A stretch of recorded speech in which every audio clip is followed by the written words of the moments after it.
let's go ahead and save these changes inside of our CSS file. So I'm going to go ahead and copy this entire style here. Notice I'm highlighting the entire thing. I'll press Ctrl+C in order to copy it. And then let's modify our CSS. So I'm going to click on Configuration. I'm going to exit out of Firebug in order to reclaim some space on the page. And let's do a search for CSS Injector. Okay, again, it's under the development section here. I'm going to go ahead and click it.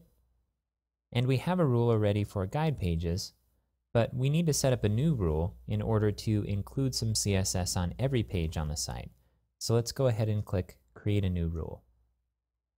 For the title, let's put All Pages. And for our CSS code, let's just go ahead and paste in the code that we were manipulating in Firebug. I'm going to scroll down. And in the add-on specific pages, let's go ahead and keep add on every page except the listed pages checked. We want it to show up on all pages. We'll leave media to all, and we'll leave pre-processed CSS to checked. And then let's click Save. Okay, let's go ahead and exit out of this overlay. Okay, so we made the change, but it's not showing up in the browser. What's going on? Well, let's go ahead and inspect the element to make sure that our CSS is being added to the page. I'm going to right-click on the header and select Inspect Element. And then let's go ahead and look at the styles for this. So, okay, we have background color, background image. These were what were there before we added our styles. I'm going to scroll down a little bit. And if you see here, we have our header definition here, and we have all of the definitions that we added to our CSS file, but a couple of them are crossed out. Well, the nature of cascading style sheets is that you can create a style in one location and override it in another location. And the way it works is that if one style sheet defines a style for a particular element, and then another style sheet gets included after that, the styles in that second style sheet are the ones that are going to be used. And in this case, what's happening is that CSS Injector is adding the CSS before the CSS that's being added here in the colors.css file.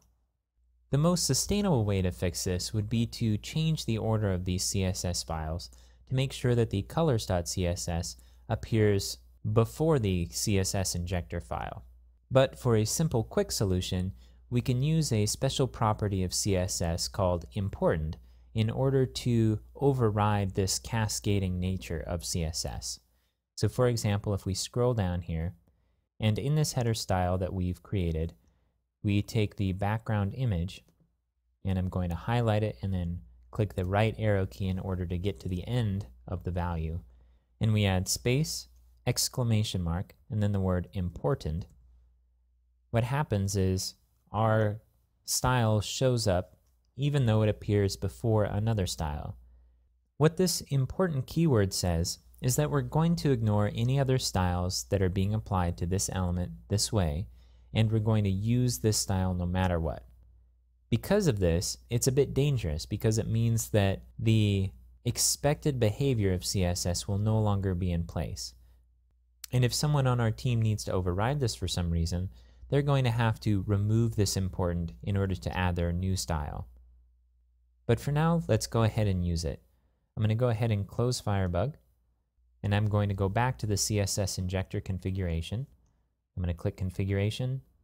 I'm going to click CSS Injector under Development. I'm going to click Edit Rule next to our All Pages. And considering the number of clicks that it took to get to this page, it might make sense to add this as a shortcut in our shortcut bar. So I'm going to go ahead and click the plus sign here.